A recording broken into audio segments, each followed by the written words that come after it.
met, the information shared and exchanged with the Secretariat, and the steps that were taken by the board.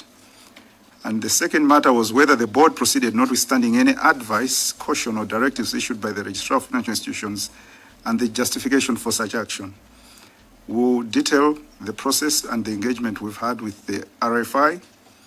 And of course, you also requested that we speak to the valuation processes undertaken, including the initial price considerations, the basis for any subsequent adjustment, and the justification for acquiring the asset at a higher price. We'll also speak to that. And of course, you also want to know the due diligence, the legal, financial, and regulatory assessments relied upon prior to concluding the transactions, which we will also address, and the measures, finally, that we took to ensure compliance with applicable laws, governance standards, and the safeguarding of the contributors' funds.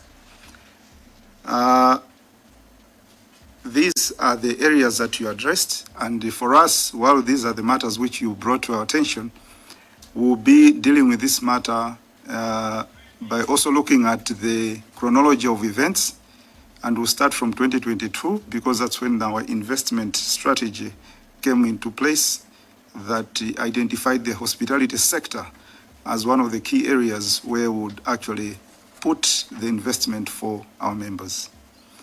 At this point, allow me to transition to the presentation so that I can address a